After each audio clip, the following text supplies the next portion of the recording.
근데 오늘 회심하지 않은 사람을 위한 지침들입니다.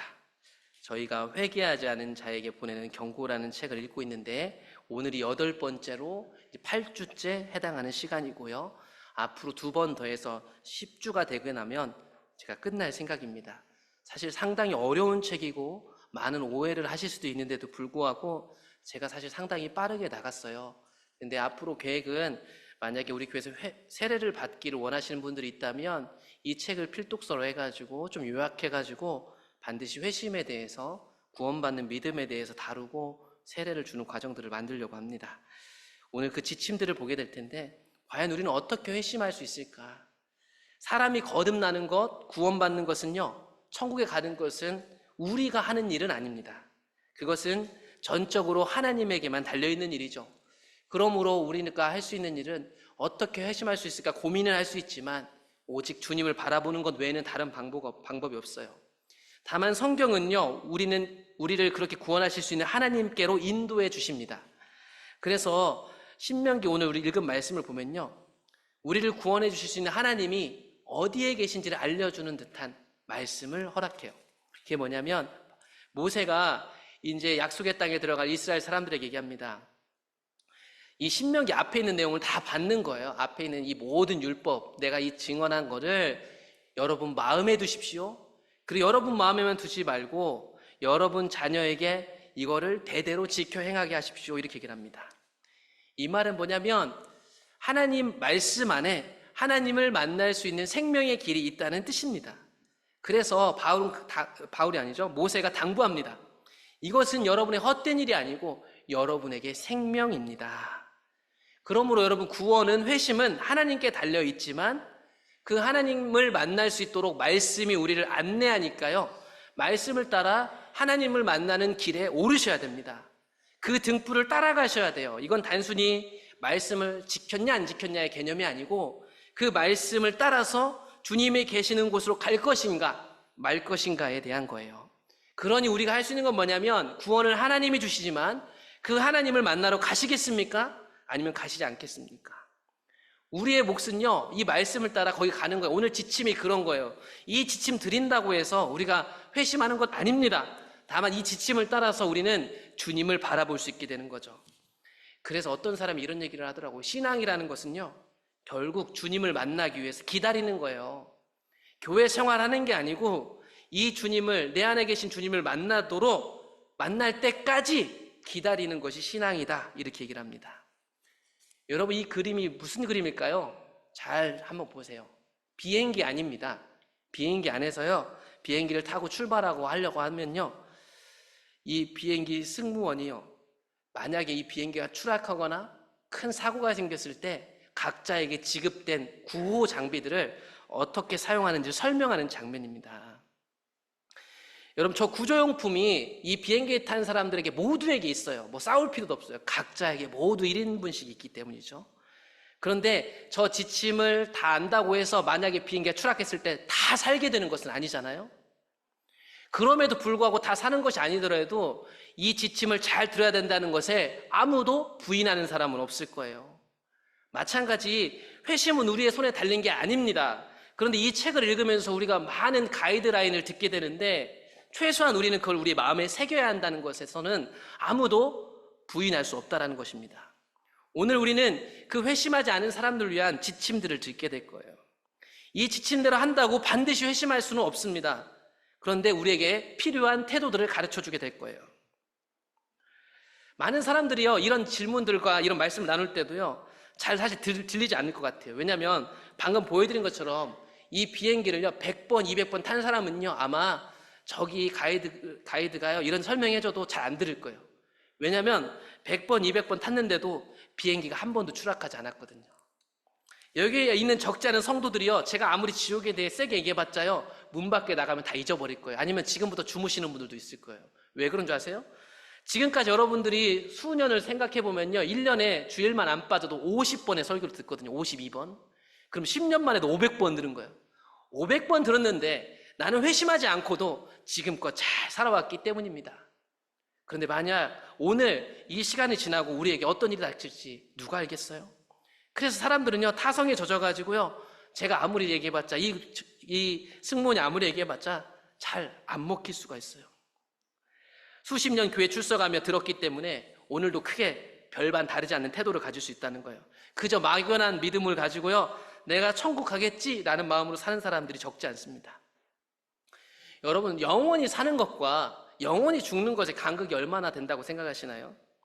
사도행전 16장에 가보면요, 바울이 감옥에 갇혔을 때 이야기 하나가 나옵니다.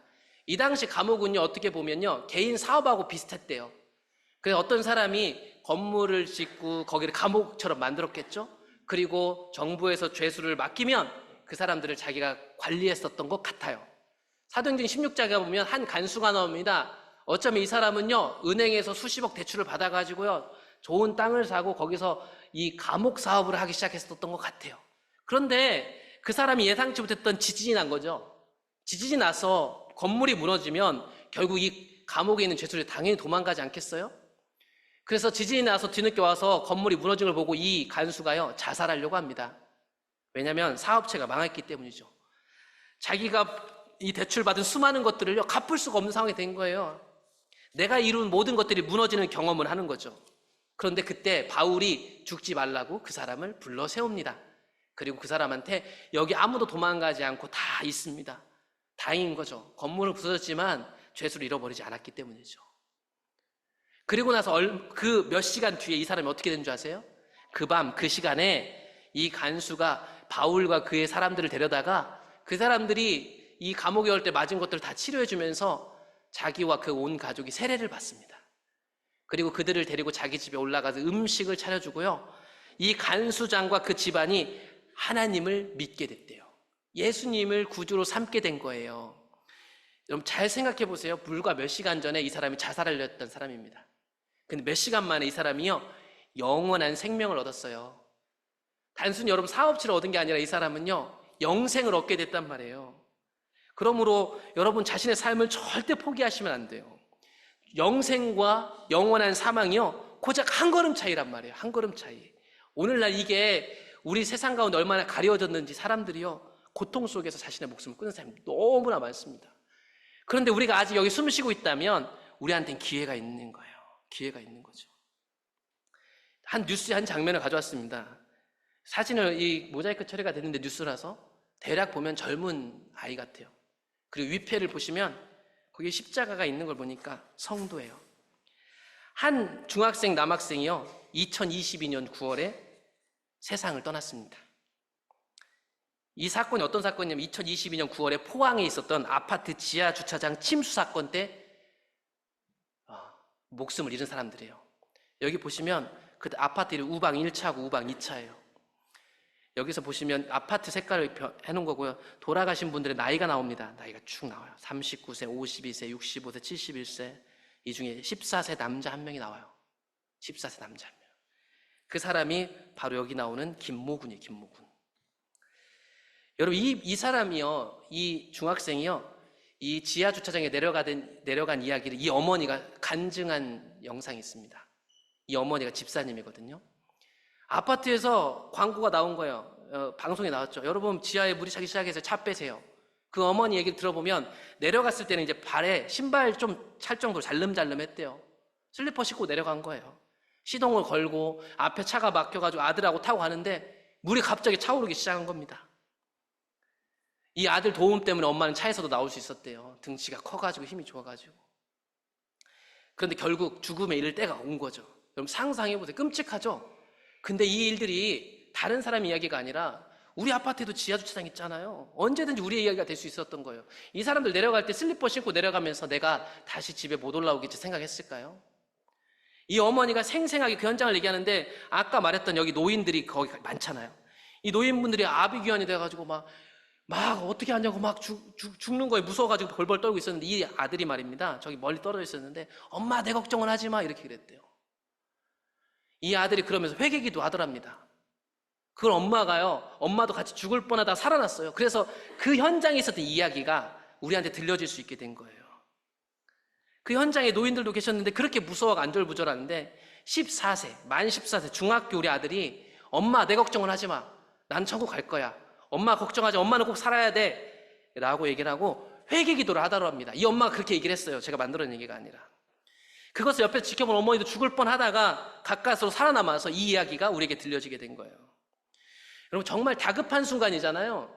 우리가 교회 나와서 예배드리고 내가 막 직급을 갖고 있고 그동안 신앙 연수 오래 했으니까 뭐 대단한 것 같잖아요. 근데 죽음 앞에 섰을 때 과연 우리는 어떤 태도를 가질까? 이 14세 아이 같은 믿음을 갖고 있어서 자기 죽음을 받아들이면서 하나님 앞에 회개기도 할 수 있을까? 여러분, 되게 이게 생각해보면요, 그동안 우리가 신앙 어떻게 해온 거지? 생각해봐야 돼요. 하나님이 이런 얘기들을요 그냥 덮어지고 없어도 되는데 왜 자꾸 우리 귀에 들려지도록, 어쩌면 그 어머니는요 고통스러웠을 거예요. 울면서 간증을 하더라고, 이 이야기를 들려주는데. 그러면서 이 이야기를 들려주는 게 자기의 사명이라고 생각하는 거예요, 오늘날 교회를 향해서. 십자가에 달리신 예수님 옆에는요, 예수님만 있었던 게 아니라 다른 두 사람도 있었어요. 우리가 잘 아는 강도들. 오늘 이 지하 주차장에서 있었던 사건은 오늘날 이야기만 아니라 예수님 시절에도 있었던 얘기예요. 예수님 옆에 곧 죽음을 앞둔 두 사람이 십자가에 같이 매달려 있었습니다. 그 사람은 강도라고 얘기하는, 우리가 보통 그 사람. 그 두 사람 행악자는요, 십자가에 같이 못 박혀서 이제 곧 죽음을 앞두고 있었는데, 한 사람은요 예수님을 비방했습니다. 이건 무슨 얘기냐면 다 소문을 들어서 알고 있었다는 거예요. 아, 당신이 성경에서 말하는 메시아 그리스도라면서 왜 우리는 구원하지 못하는 것이지? 이게 영원히 사망할 사람들의 태도입니다. 끝까지 고집스러운 거예요. 사실 곧 죽거든요. 곧 죽는데도요, 이 신락 같은 희망을 잡기보다는요 고집을 부리는 거예요. 오늘날 제 설교를 들으면서도요, 여기는 중직들은요 잘 안 들을걸요. 마음으로 나를 치네, 막 지옥 설교하네. 여러분, 이게 고집스러운 겁니다. 제가 뭐 헌금을 많이 하라고 했습니까? 제 말을 잘 들으라고 했습니까? 전 복음을 전하고 있거든요. 예수님 옆에도 마찬가지예요. 이 사람 곧 죽는데요 고집을 부려요. 당신이 뭐 구원자라면서 왜 우리 못 구원하나? 한 사람은요 고집을 부리지 않았으면 최소한 이 사람을 꾸짖으면서 얘기하죠. 너는 죄인이면서 하나님도 두렵지 않느냐? 이 사람이 한 얘기 들어보세요. 우리가 행한 일에 상당한 보응을 받는 것이다. 우리는 분명한 죄가 있어서 이렇게 죽는 거고, 그래서 죽는 게 당연한 건데 이분은 그런 분이 아니다, 얘기를 합니다. 이 죄수들도요 유대인이에요. 다 들은 게 있죠. 예수님에 대해 3년 소문 들었었고, 감옥에 들어왔을 때 저기 같이 감옥에 갇혀서 저기 다른 칸에 있었을지 몰라도 예수님 소문 쫙 퍼졌을 거예요. 그렇게 소문으로 들은 믿음을 가지고, 예수님, 당신이 하나님 나라 얘기를 하셨죠? 거기에 저도 가고 싶어요. 예수님이 얘기하죠. 네가 오늘 나와 함께 낙원에 있을 것이다. 야, 이렇게 완벽한 회심과 구원의 현장이 인생 막바지 있었습니다. 막바지. 놀랍지 않으세요? 진짜 놀라운 일이에요. 평생을 강도로 살았습니다. 이 사람도 알았을 거예요, 자기가 절대 구원받지 못할 거라는 걸. 그런데 마지막 그 복음에 반응했어요. 그래서 이 사람에게 구원이 임했습니다. 아직 회심하지 않으셨다면요 기회가 있어요. 이 강도에게 기회가 있는데 하물며 여기 예배드릴 우리에게 기회가 없겠어요? 다만 완고한 마음을 버리시고 하나님 말씀 앞에 정직하게 서세요. 다시 한번 강조드리지만 이거는 누군가의 고집으로 되는 게 아니에요. 저는 그냥 말씀을 얘기하는 것 뿐이니 말씀을 듣고 알바진 태도를 취하셨으면 좋겠습니다. 그러면서 오늘 이 지침들을 하나씩 읽어야 할 텐데, 먼저 회심하기 위해서는 이런 것들을 해보시랍니다. 뭐냐면, 회심하지 않으면 결코 천국에 들어갈 수 없다는 것이 확고한 진리라는 사실을 마음에 새기래요. 제가 아무리 이렇게 설교해도 내가 아직 안 만나서 그렇지, 성령은 뭐 다 알아서 하시겠지, 이런 있잖아요, 타협점을 다 버리시라는 거예요. 우리가 이 책을 읽으면서 계속 말씀드린 겁니다. 예수님께서 하신 말씀이죠. 사람이 거듭나지 않으면 하나님 나라를 볼 수 없습니다. 거듭나지 않으면요, 제가 아무리 성경을 가지고 하나님 나라에 대해 설명을 해봤자 설명을 이해하신 거지 본 게 아닙니다. 볼 수가 없어요. 볼 수 없을 뿐만 아니라요, 들어갈 수가 없어요. 니고데모가 얘기하죠. 사람이 늙으면 그러면 도대체 어떻게 다시 태어난다는 거죠? 이해할 수 없죠. 참 이해가 어려운 거예요. 저도 잘 설명을 못 드리겠어요. 근데 분명한 것은 거듭난 사람이 하나님 나라에 들어간다는 거예요. 여러분, 우리의 고집을 가지고요 하나님 말씀을 왜곡하시면 안 돼요. 우리가 갖고 있는 어떤 세력들을 가지고 하나님 말씀 왜곡하지 마세요. 내 입맛에 맞는 목사님의 설교를 맨날 들으면서 맞아, 저게 은혜지, 거짓말에 속지 마세요. 성경이 말하는 그대로를 들으셔야 돼요. 좋아하는 말만 골라 듣지 말고 성경이 하는 얘기를 다 들으셔야 된단 말이에요. 하나님의 진리를 진리로 받아들이세요. 자신의 고집으로 꺾지 마시고. 또 하나, 두 번째 가이드는 뭐냐면, 우리 안에 있는 죄들을 깨닫기 위해서 애쓰시라는 거예요. 오늘날 사람들이요, 철면피가 됐어요. 죄를 짓고도 사과하지 않고요, 죄를 짓고도 서로 네가 잘났니 내가 잘났니 해가지고 소송을 걸어요. 그것 때문에 변호사들이 많아졌어요.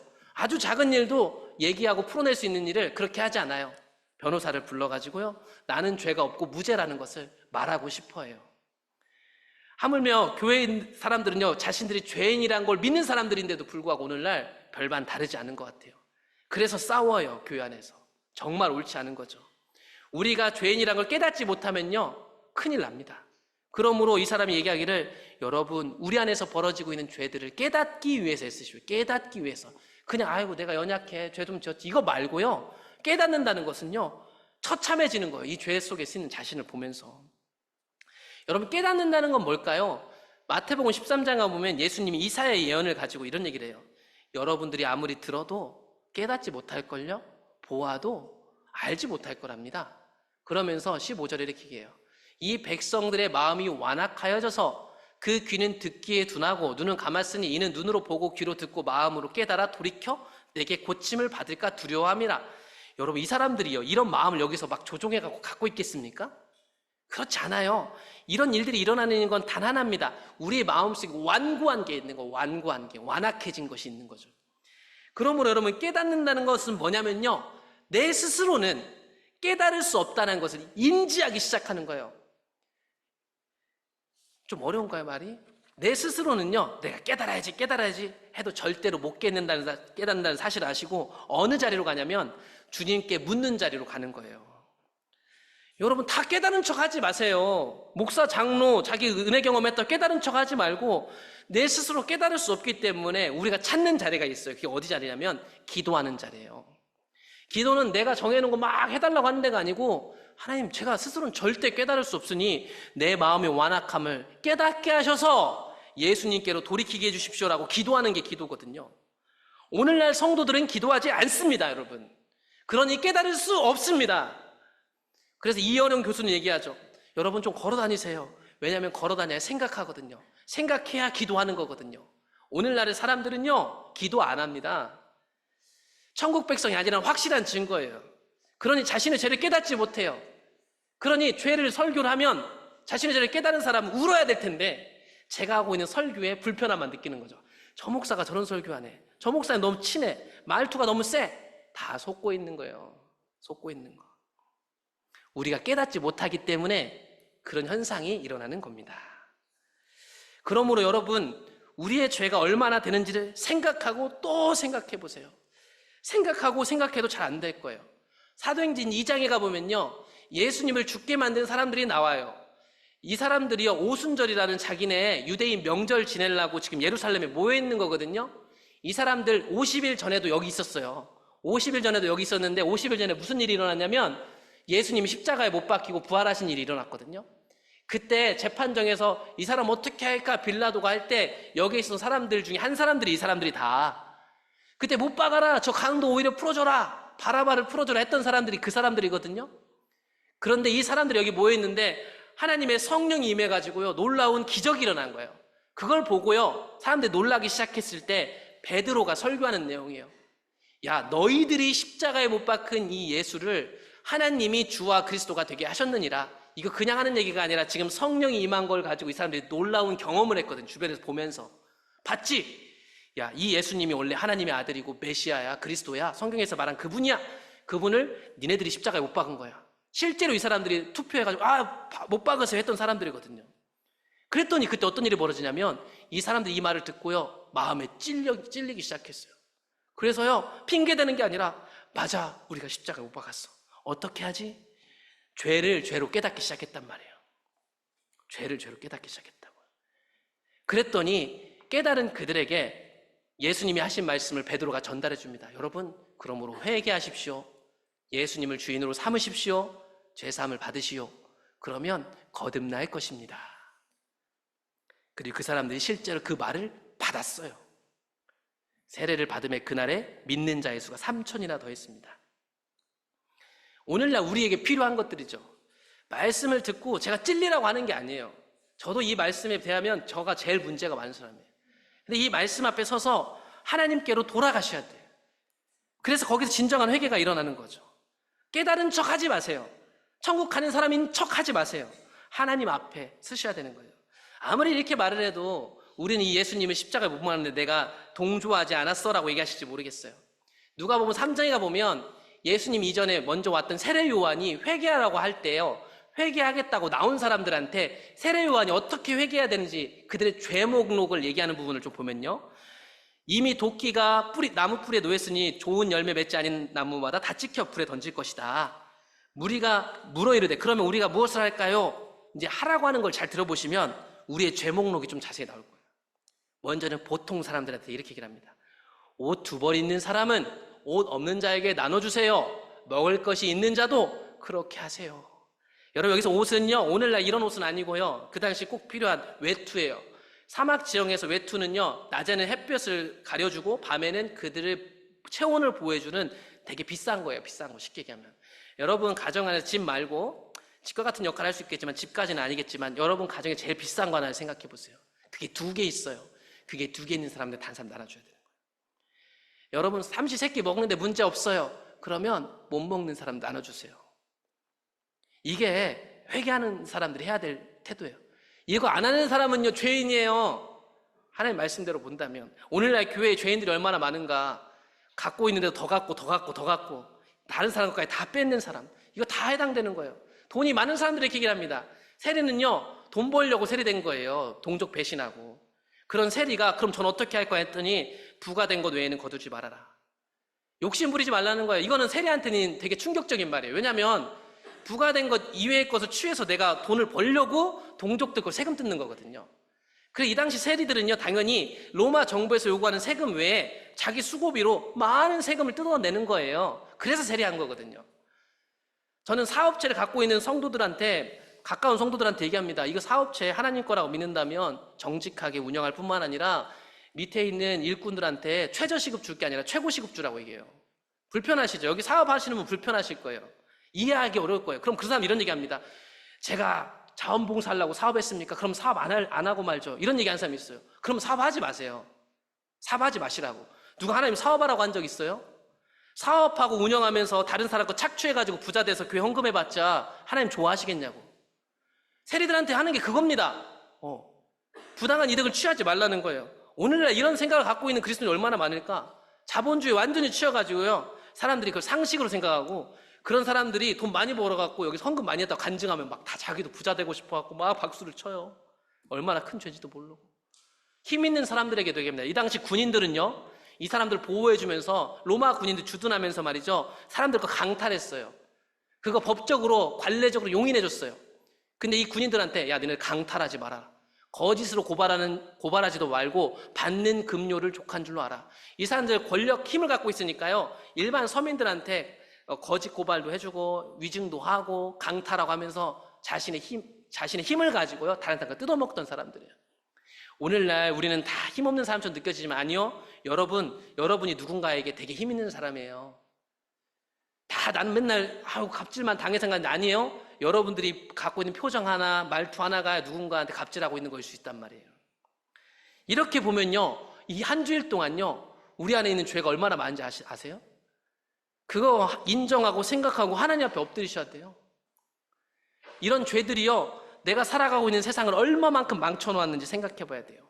로마서 5장에 가보면 한 사람으로 말미암아 죄가 세상에 들어와가지고 죄 때문에 사망이 들어왔는데, 이 사망이 가득한 세상 속에서 내가 계속 죄를 짓고 산다면 이 고통을 더 추가시키는 거예요. 나 하나 죄 지으면 아니요. 우리들의 죄가요, 이 넘쳐나는 이 땅의 죄에 많은 지분을 가지고 더 힘들게 만들고 있는 거예요. 게다가 우리는 이 사실을 알잖아요. 그러니까 뉴스를 보고 주변 소식을 들으면서 고통받는 사람들의 소리를 들으면요, 내 죄 때문에 그렇다고 생각하는 거예요. 이건 죄책감이 아니라 내 죄 때문에 세상이 힘들구나. 그렇게 여기는 사람들이 누구냐? 회심한 사람들에게 특징이죠. 그리고 이 죄 가운데 계속 있으면요, 여러분 벌 받을 거란 걸 생각하셔야 돼요. 오늘날 교회에서 형벌을 잘 얘기하잖아요. 그런데 죄 가운데 있으면 우리는 반드시 형벌을 받게 됩니다. 최고의 형벌은 뭐죠? 영원한 사망이에요. 영원한 사망. 사람들이 지옥설교 오늘 좀 잘하네요. 여기 계신 어르신들은 옛날에 지옥설교 진짜 많이 들으셨을 거예요. 근데 오늘날 지옥설교 누가 하나요? 누가복음 16장 제가 자주 얘기합니다. 왜냐하면 누구도 죽어갖고 살아와가지고 천국 지옥에 대해서 자세하게 설명하는 사람 없어요. 그러면 우리는 천국 지옥에 대해서 누구 얘기를 들어야 되냐면 거기에 대해서 아는 사람의 얘기를 들어야 돼요. 그게 아는 사람 누구예요? 하나님의 아들 예수님이에요. 예수님이 이야기를 하나 들려주잖아요. 천국 지옥 이야기를 들려준단 말이에요. 그러면 이걸 가지고 들려주는 만큼을 가지고 천국 지옥을 상상할 수 있어요. 누가복음 16장에 가보면 부자가 지옥에 갔습니다. 지옥의 특징은 아주 간단해요. 고통스러워요, 고통스러워. 근데 문제는 이 고통 중에 저기 천국에 있는 천국간 우리 집 앞에서 빌어먹고 살던 거지 나사라가 눈에 보인다는 거예요. 이상하죠? 이거 뭐 설명을 저도 못하겠어요. 천국과 지옥이 이 가운데 보고 있으면 서로 보고 있고요. 그 다음에 이 고통이 얼마나 큰지 불꽃 가운데 괴로워하고 있어요, 이 사람이. 도와달라고는 도와줄 수가 없죠. 그 천국에 있는 아브라함 얘기합니다. 부자한테, 야 부자야, 너는 살아있을 때 좋은 것을 받았고 나사로는 고난을 받았으니 이것을 기억하라. 이제 그는 여기서 위로를 받고 너는 괴로움을 받느니라 이렇게 얘기합니다. 여기서 더 중요한 건 뭐냐면요, 과거에는 기회가 있었어요. 여러분, 살아있을 때에는 기회가 있었는데요, 이제는 기회가 없어요. 지옥이 얼마나 무서운 데인 줄 아세요? 기회가 없다니까요. 지금까지 여러분 어떻게 살았어도 괜찮아요. 지금 기회가 있어요. 그런데 지옥은요, 기회가 없단 말이에요. 정말 절망적인 거죠. 그리고 그 누구도 부자를 도와줄 수가 없어요. 지금 여기서는 내가 좀 힘든 소리 하면 그래도 도와주는 사람이 있어요. 그런데 거기는 아무도 도와줄 수가 없잖아요. 도와줄 수 없다. 너와 우리 사이에 갈 수 없는 구렁텅이가 있다. 이렇게 얘기를 합니다. 그리고 이 사람이 좀 착한 마음을 가지고, 그래 나는 어차피 끝났지, 내 형제들이라도 여기 오면 안 되겠다라고 제발 도와달라고 하는데 이것도 들어줄 수가 없대요. 이미 그 땅에 있는 모세와 선지자 말씀이 있으니 그들에게 들어야 할 것이다. 그러니까 여러분 보세요. 아무것도 바라지 않고 마지막 소원도 있는데요, 아무것도 안 들어줘. 이런 절망이 있을까요? 지옥을 생각해 보세요. 무엇을 상상하시든지 그것보다 그 이상이에요. 아무리 세상에서 지옥에 대해서 여러 가지 얘기를 해봤자 소용이 없어요. 아무것도 할 수 없는 거예요. 그러므로 여러분, 우리의 죄가 얼마나 흉측하고 더러운지를 생각해 보셔야 돼요.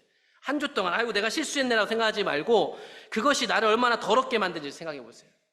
이게 검정고무신이라는 70년대 이제 배경으로 한 만화 영화에 나오는 똥파 아저씨예요. 옛날에 아시죠? 예, 저 똥파 아저씨가 똥을 지고 퍼줘서 해서 하는 직업이었죠. 오늘 여기 나오는 주인공 어린아이들이 깡패를 만나고 돈을 뺏겨요. 이 아저씨가 쫓아줍니다. 쫓아주는 방법 아주 간단하죠. 이 똥 찌꺼러 버린다 하니까 다 쫓아낼 수 있었어요. 여러분, 이 똥보다요 죄가 훨씬 더럽다는 걸 아셔야 돼요. 오늘날 누가 똥 내 옷에 묻히면 소리 지르고 난리칠 거예요 아마. 그런데 이 똥이요 우리 마음에 쌓인다고 생각하셔야 돼요. 우리 마음 속에요 죄가 쌓인단 말이에요. 그래서 잠언에 보면 마음을 지키라고 하잖아요. 생명이 여기 있다고. 여러분, 한 주 동안 우리가 무의식적으로 행하고 있는 죄악들이요 우리 마음에 쌓이고 있다고 생각하세요. 똥이 쌓이고 있다고 생각해 보세요. 얼마나 지저분하고 더러운 거예요. 그런 생각들을 하셔야 된다는 거예요. 여러분, 이 죄악은요 단순히 법과 윤리를 넘는 거예요. 다른 사람이 아무리 아이고 그 정도는 괜찮지, 그동안 착하게 살았는데, 이런 말에 속지 말란 말이에요. 하나님 앞에 쓰시라고. 사람들은 내 마음까지 모르잖아요. 예수님은 얘기합니다. 음욕을 품고 여자를 보는 자마다 마음에 이미 죄진 거다. 죄가요 마음 깊숙한 곳에 있어요.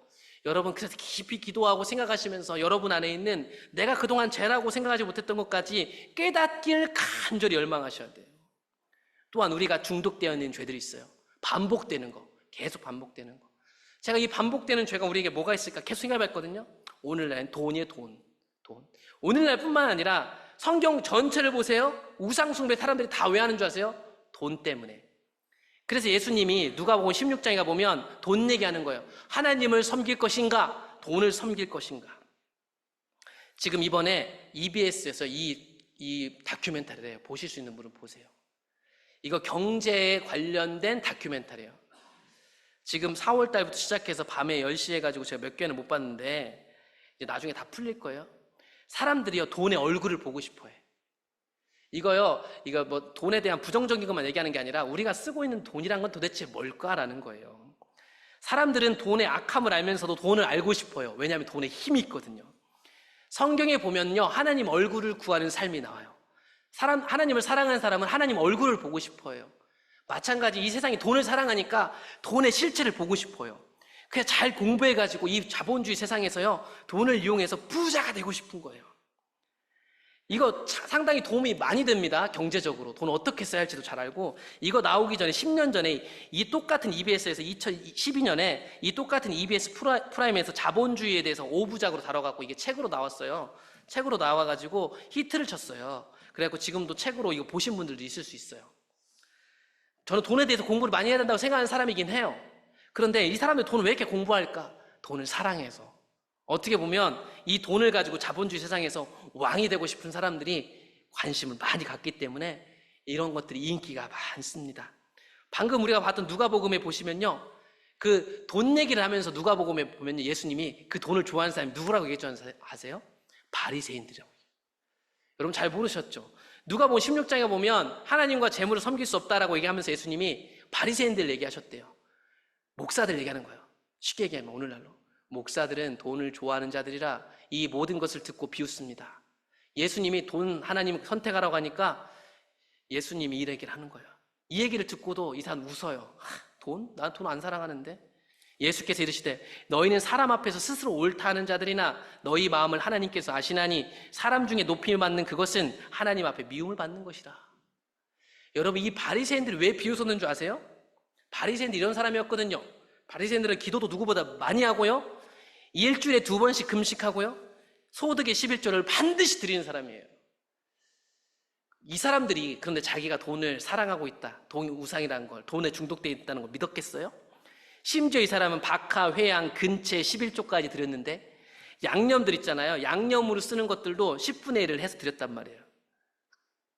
이런 사람들이 내가 돈을 사랑한다고 착각하고 사랑하는 것을 알아챌 수 있었겠냔 말이에요.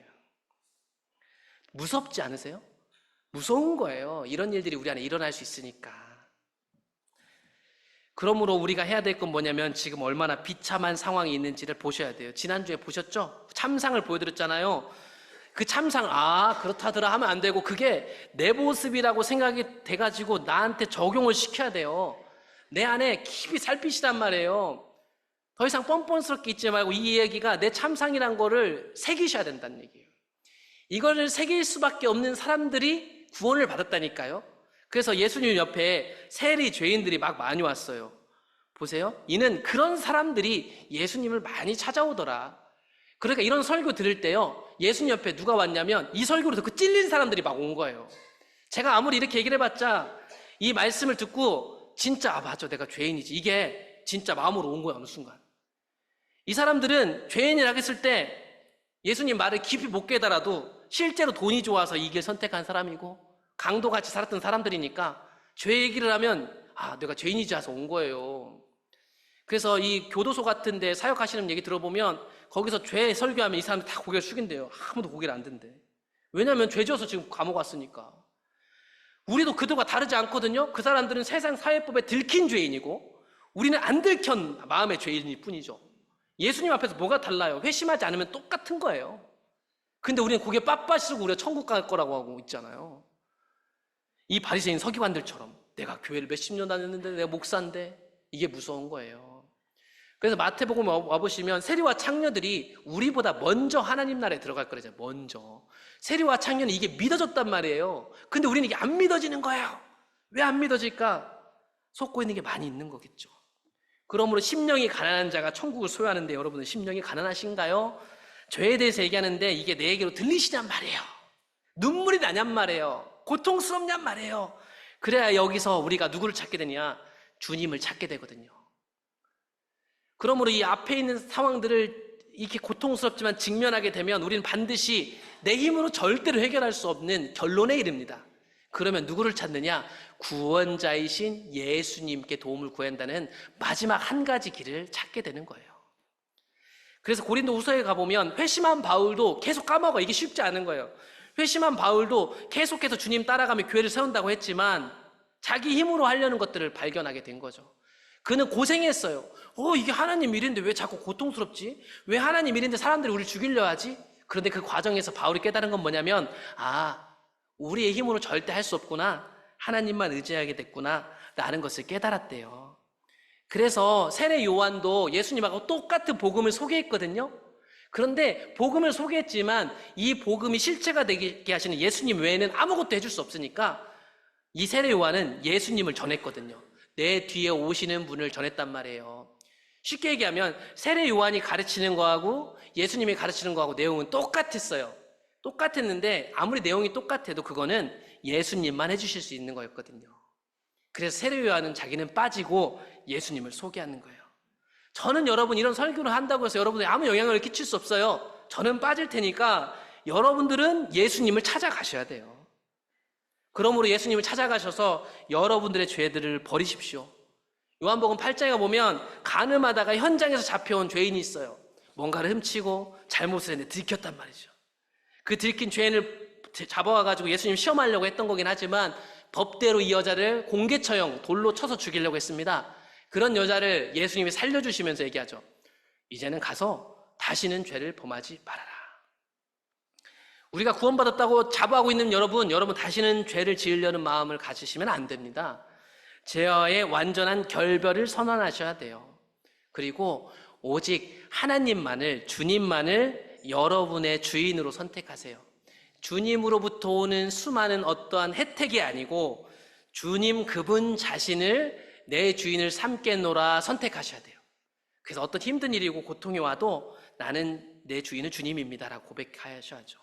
그래서 신앙이란 건 자주 말씀드리지만 내가 주인이었던 삶에서 하나님이 주인 되신 삶으로 전환하는 겁니다. 그러므로 여러분 더 이상 가운데 있는 척 하지 마세요.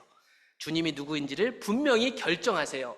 그리고 모르는 척 하지 마세요. 왜냐하면 누가 주인인지는 내가 먹고 살고 입는 일주일 동안 다 드러나셨을 거예요. 다 알아요. 여러분도 알아요. 여러분들의 경제활동, 관심사, 일주일 동안 나를 낙담시키겠거나 나를 과도하게 기쁘게 하는 것들은 무엇이었을까? 이거를 잘 살펴보시면요, 내 주인이 누군지 다 드러나거든요. 제가 오늘 왜 이렇게 단정적으로 교회와 성도들에 대해서 하나님이 주인이 아니다라고 얘기할 수 있냐면 눈에 다 보이거든요. 다 보여요. 아니라고 설명해봤자 여러분들의 돈 쓰는 씀씀이 다 한번 공개해 보실래요? 무엇으로 기쁨 살고 있는지, 무엇 때문에 기분이 나쁘신지 잘 써보세요. 주님이 주인이 아니라서 생겨난 모든 일들이에요. 그러므로 우리의 주인이 누구인지를 견고히 하시되, 다만 이 비밀을 알기 위해서는요, 하나님과의 실질적인 만남을 통해서만 가능하다는 것. 여러분, 우리가 왜 이렇게 돈을 좋아합니까? 세상에 마치 고와 같이 놓여 있다고 생각하기 때문이에요. 부모가 없는 사람들은요, 돈을 벌기에 더 악착같이 살 거예요. 왜냐하면 자기를 보호해 줄 사람이 없으니까. 그런데 예수님이 얘기했습니다. 야, 내가 너희들 고와 같이 버려두지 아니하고 너희에게 오겠다. 그러므로 우리 안에 성령이 사는 사람들은 고아가 아니에요. 그러니까 돈 벌려고 막 악착같이 다른 사람 거 뺏고 욕심 부리지 않는 거예요. 그런데 내가 고아와 같이 사는 사람은요, 돈과 세상이 주는 것들 집착을 하게 되는 거예요. 집착. 그게 여러분들이 고아인지 아닌지를 보여주는 거예요. 그러니 여러분 안에 거하시는 주님과의 만남을 통해서 여러분 안에 있는 염려를 다 털어내셔야 돼요. 염려가 올라올 때요, 그거 내 것이 아니라는 거를 주님으로부터 들으셔야 돼요. 이런 과정을 통해서 우리는 하나님이 어떤 분이신지를 알게 되죠. 하나님은 자비롭고 은혜롭고 노하기를 더디하시고 인자와 진실이 많은 하나님이시라서 인자를 천대까지 베푸시는 분이랍니다. 그런데요, 악과 과실과 죄도 용서하지 않으세요. 벌을 면제하진 아니하고 아버지의 악행을 자손 3, 4대까지 보응합니다. 그러니까 천대까지 베풀고 용서를 해주시지만, 용서를 해주심에도 불구하고 우리가 벌을 받을 수 있다라는 걸 분명히 얘기합니다. 하나님에 대해서 왜곡된 지식들을 다 버리시고 용서하시는 하나님을 더 이상 이용하지 마시고 우리 가운데 이미 임한 벌들과 참상을 보신다면 이제 그것을 더 이상 피하지 마시고 그것을 보시면서 주님께로 나아가는 것이 이 회심하지 않은 자들에게 드리는 지침들입니다. 여러분, 이 말씀을 따라서 이제는 여러분들의 죄들을 인정하시고 예수님을 꼭 만나시기를 축복합니다.